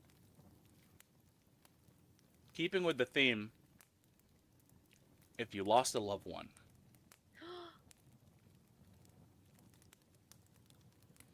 There's a way that you can bring back a loved one after death. I wouldn't recommend it though. Death is final, and cheating it always leads to bad results. But you'll want to know anyway. Well, here you go. Go to the cemetery that your loved one is buried in. It only works for those who have been buried, though. There's probably another method for cremation or something, but I don't know it. Make sure you take with you the one object that is most important to you. The emotion from this object, this sacrifice, will provide your power. Take it to the plot of your loved one and bury it over their grave. You don't have to go very far, so don't worry about running into the slab or anything. Before you cover up the hole with your object, don't forget to add a few drops of your blood to it. This imbues the ritual with your own life essence and draws them in. Then comes the final steps. Take a small handful of dirt and from where you buried your object and swallow it. Disgusting but necessary. It creates a link between you and where you need to go. After that, get as comfy as you can and fall asleep upon that grave. If everything was done correctly and you were lucky, you'll awake to find yourself standing at the gate of a graveyard. It'll be dim, foggy, and you'll notice a lack of color in this drab place. You'll also see that there seems to be people wandering around the gravestones. Exactly how many and what they will look like will depend on the cemetery you went to. I've never heard of a location not having at least a few dozen wandering around. Whatever you do, stay away from them. These are the shades of those left behind from failed rituals or weak spirits drawn from surrounding areas to the power of your blood and the object. If you recognize some of them, do not go near them. They are little more than instinct now and desire one thing above all else: life. They want another chance to live and crave nothing more. Even if the shade's mind has gone so far gone it doesn't even recall why. If one catches you, it will try to steal that life away from you. They may notice you, they may not. If they do, evade them. It shouldn't be too hard, as their reflexes and control are not nearly as sharp as they used to be. Avoid them and look for your loved one. The person may be at their grave or wandering the walkway. You may even find them hiding, terrified of the scene before them. When you finally see your loved one, stop. Don't go near them yet. Call out the person's name and wait. If the response seems genuine, everything is going as planned. If the response is delayed, quiet, distant, or not even present, then hold on. Ask from a distance, and what was the one thing the person hated in life, as these shades progress and their minds dwindle to nothing. One of the first things to go are the memories of the things that they hated in life. Any bad memory that makes life seem terrible would slip away to be replaced by that deep desire to return to the living. If your loved one's answer seemed legitimate, take their hand and pray you aren't wrong. If you are, you may find yourself as a replacement shade wandering this foggy graveyard. Beware that their hand will be cold, freezing, like grasping solid ice, but never let go. Even if your hand starts going numb and your fingers turn black, do not let go. After feeling that rush of life, touching their hand and immediately losing it moments later, your loved one may not be able to resist the urge to take it all from you. Take your loved one back to the gate, avoiding the other shades if you can. More of them may notice you now, as your living body is connected to the realm via your lost loved one. Be quick, be decisive, and do not let go of your loved one's hand. Should you make it and step through the gate of the cemetery, you'll find yourself back in the living world. However, this time your loved one will have rejoined you at your side, still clutching your hand. To the rest of the world, this will just seem like your loved one went on a long trip somewhere and recently came back. Nobody will be able to recall where it was they went or what they did there, nobody except you and your loved one, but they will be happy to see the person's return. After this, I suggest that you stay in one place too long. You never stay in one place too long. Keep moving, keep roaming. The more random, the better. The moment you start see the sickly pale look come over across your loved one's face or the bit of the decay that might start forming in your skin, move. Death hates to be cheated. And if he catches up with you and your loved one, he'll make sure that you both feel every bit of rotting sickness that will build up in your bodies until your loved one once again falls to the grasp of death and returns to the cemetery. This time, however, they won't be alone. You'll be joining. Maybe you'll get lucky, though. Maybe someone might make this journey for you, and they'll take your hand and drag you back to the world of the living, only for it to start once again.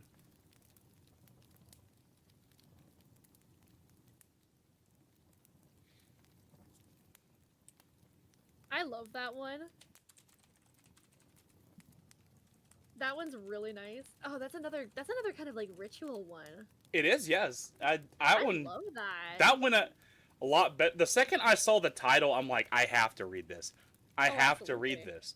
But this was like, a lot of these stories, I see the titles and I go blind into it.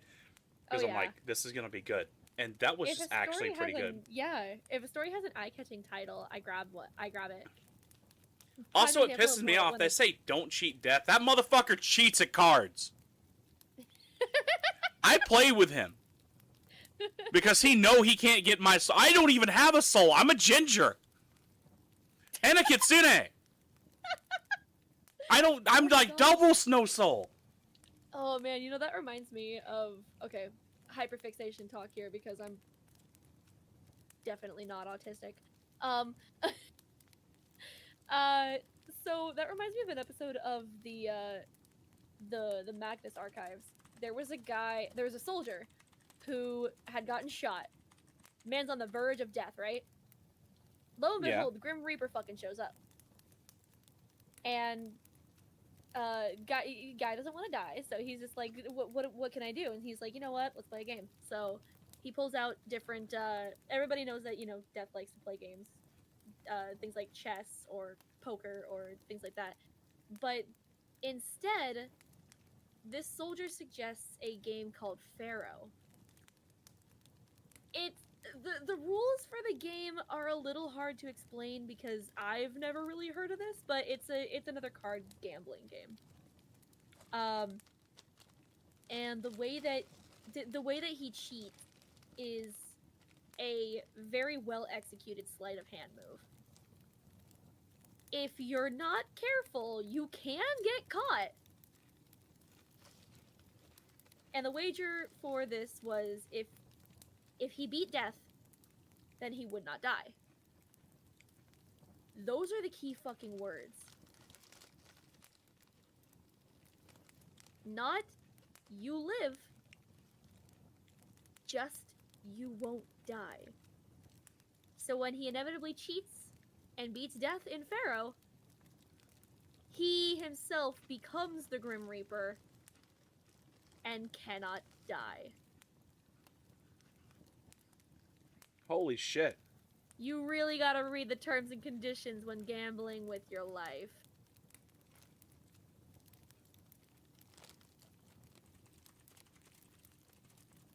Inky sent me. Oh my god, no, I remember the Day of All the Blood. That is a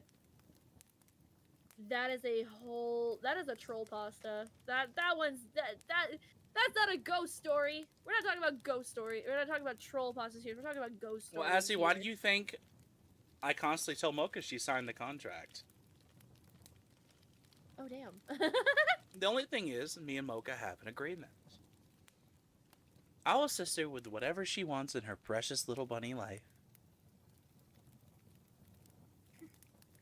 But what she asked for was eternal companionship. I mean, because who doesn't want that? What mortal doesn't want companionship? Like, come on. Oh, wait, no, she's not even mortal. Oh, no. I've dwindled down that life counter. I've dwindled down that life counter. She got a crazy amount of lives. What was it, 200 now? Oh, no, yeah, she's at 200, but she keeps getting them back when she goes home for a bit. She keeps getting them back? She keeps, like, hitting, like, the item box to get more life. Cheating. So I just keep dwindling them down. Just like you, brat. But most mortals aren't so lucky when they sign the contract, because I get their soul in the end. I mean, I wasn't exactly lucky when I made my contract. To be fair, it was totally my fault. I really should not have read that spell out loud. Remember Seepa the tried to saying, warn me Azzy, about when you reading gamble souls, the house always wins. Seepa tried to warn me about reading from that tome, but I didn't listen like a dummy. Don't worry, he still bonks me on the head with that little staff of his every chance he gets for it. To be fair, I totally deserved it. But now I've got a soul-binding contract that's with me until the day that I die. Yeah. Sounds about right. Ooh, actually, you know what? We've made good time. That's gonna wrap us up for the day. That's actually perfect. Not bad for our very first podcast. I really can't wait to the next one. Like, doing these on a full moon is actually perfect, too. Because I already have a new moon thing that I do. I play a horror game on new moons. So full moon just made sense. You got a game on a new moon, you got a podcast on a full moon. So you know what? I'm going to send us over to Sparkstar, and we're going to round out this episode of Full Moon Foxes with AzurineFoxglove and Midkits. Until the next full moon, sweetlings. Until next time, darlings. Just remember, watch your back.